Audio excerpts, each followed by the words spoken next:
Welcome to Vegan View TV. We're here today to discuss something called the Liberation Pledge.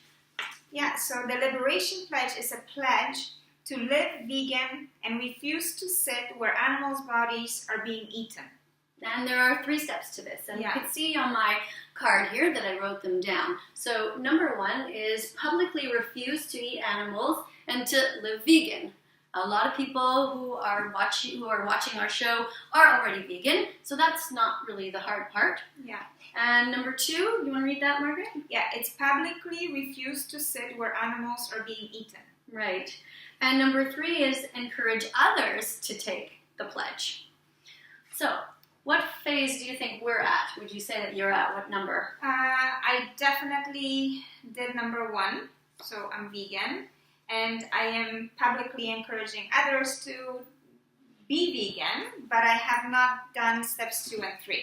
So I have not taken the pledge to publicly refuse to sit where animals' bodies are being eaten, or to encourage others to do so, because I think you obviously need to do step 2 before you do step 3. Right. How about you? Yeah, I've definitely taken step 1, which is to publicly refuse to eat animals. Everybody who knows me now knows that that is a big part of my life, and my home is vegan. You have a vegan home, and so for us, we are able to draw limitations within that. For example, if we have people over, they know if they're bringing any food over that it shouldn't have any animal products in it. Yeah, that's right. So whenever we have friends over, family over, we have like vegan potlucks. Anything that comes into our house needs to be vegan. If people don't know what to bring, we just tell them not to bring and we provide the food. But we don't allow them to bring food into the house that would have any animal products in it. Right. Yeah. Part of the vegan the pledge here, the Liberation Pledge, to show others that you have taken the pledge, is that you make yourself, let me just go close here so you can see, but I did a really bad job with this because I tried to just bend it with my hand. You see this? You're supposed to make a circle out of it using 2 pliers, I guess both, and bend it. And it becomes like a bracelet. So if you see somebody walking around with a fork bracelet, that means that they have taken the Liberation Pledge. Yeah. So there is reasons why we can't do the pledge fully, so we haven't gone through steps 2 and 3, and for me at least, it's definitely my job. So I'm a teacher and I work in a building with 900 people in it, including kids and all the teachers and admin that are there and support staff, and I would basically have to quit my job if I was going to take steps 2 and 3. And even if I refused to sit in the staff room, that would mean I would literally never interact with anybody, because since there's 50 people working there, like the adults, anytime you walk into the staff room, there's always someone eating something, and majority of the time it is not vegan. So I would have to disconnect myself completely from all my coworkers. Second of all, I wouldn't be able to do my job because a lot of my supervisions were during lunch and recesses are at the cafeteria where all the kids are eating at the tables, and obviously all the food they are eating is not vegan, so I would have to refuse to do that part of my job, and that would mean I would lose my job. I wouldn't be able to do tutorials, which are required by law for me to do, and tutorials are during lunch, so the kids come in with their food. Yeah, so Margaret's making some good points that are basically, if you want to be vegan and be a strong vegan advocate, it's great, but not at the expense of losing your own job and having no money to buy food for your kids. Yeah. So, but we all try to do our best. Sometimes we think we're doing our best, but we're not really. In this case, I do know that Margaret has a neat story where she did put her foot down regarding people bringing some non-vegan items into her house. When you had your... Yeah, so my husband's 41st birthday was just recently, a couple months ago, and we had a bunch of I invited a bunch of his friends over. It was a surprise party, and I ordered vegan pizza, and they all wanted to order the non-vegan pizza and whatever other stuff. I think chicken wings, and I absolutely refused, and they were all telling me that you know, it doesn't matter what I do, they are going to just order it themselves anyway and have it delivered. And I straight out told them that if they do so, I will wait at that door until the delivery guy arrives and send them right back. Right. So the way Margaret tells it is, the story is actually, it's cute because the guys that her husband works with are real, you know, macho type guys, and his job is important. And for her, just little Margaret, to sort of stand up to them and say no, it takes a lot. So I think we all try to do the best that we can. And I do think that the Liberation Pledge is a great idea. And I think in an ideal world, and maybe in 5 years or something, or 10 years, or at some point, if we're not working in jobs that require us to be around people that well, it's just impossible to have our jobs and just take this pledge at this time in our lives. I'm also a teacher and work with students all the time. And if I go into the staff room, which is, it's just full of meat everywhere, and I don't see how I can convince my colleagues to become vegan if I'm not interacting with them and having a positive relationship with them as best as I can.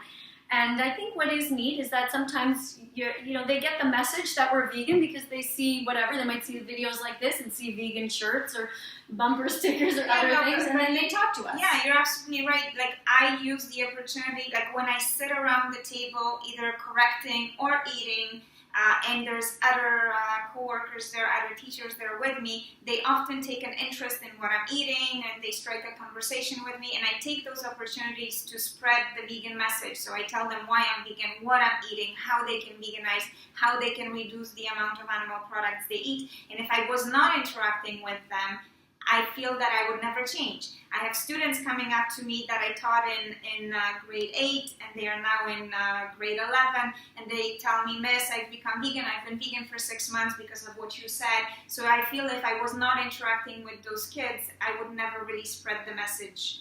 And I wouldn't change people's minds, and they would still be omnivores, some of them, the few that I changed. And a lot of our students actually don't even know what the word vegan is, or even their parents. So we might be the first vegan person that they come across, and it's really important. We have sort of an obligation to the movement to not be the angry vegan. And so everyone thinks, wow, I don't want to be vegan because those people are so angry.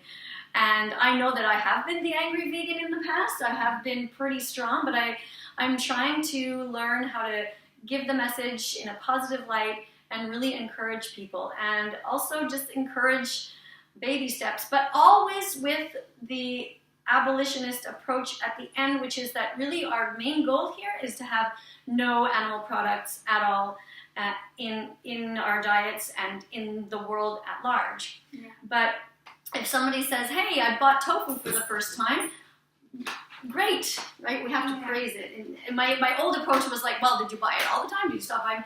I could say something snarky or negative, and now I just sort of realize that's not a good approach. So I'm going to try better. Yeah, I feel like, by making your home at least vegan, it's like little baby steps towards that step 2 for me. So I am very, very strict about it now. Like, no one can come into my house bringing anything that has animal products in the food that they are bringing in, for sure. And I also did, I run a vegan cooking class in my school, and I tell the kids, since this is a vegan environment that they are in for those 50 minutes they are with me, they are also not allowed to bring any food in with them that has been prepared with any animal products in them. So I straight out refuse at those points, and I feel that that's okay because that's a controlled environment. But you can do that. And I think another great thing that Margaret does is Margaret really gets this idea that vegans are also environmentalists. And when she brings her items from her cooking class, she buys them in bulk. And she's also teaching that whole to reuse and recycle idea to the kids so they get a full perspective, I think. Yeah, we try as much to not produce any garbage, and I tell them that that's important as well, because if you do produce garbage, that garbage ends up in the landfills. We have to destroy the environment in which the animals live, and so it is all related to animals in the end. Yeah. What's the point in opening up all the cages and having all the animals free if they have a completely polluted earth? We have to protect the earth. It's sort of number one. So if you don't yet have your if you haven't taken the Liberation Pledge, at least you can look it up. You can Google it and see what it's all about in some more detail. If any of you viewers have taken the pledge, please let us know in the comments below. We would love to hear from you. If you really think you can't, but you would like to take some steps, let us know what they are. The important thing is to do some vegan outreach whenever you can, whether it is by just walking around with a t-shirt.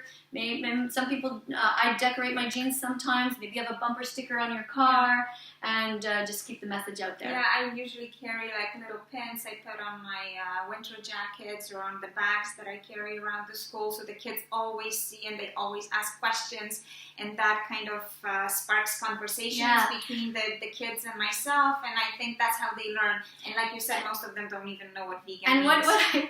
I met Margaret last year. She was like my first vegan friend, actually.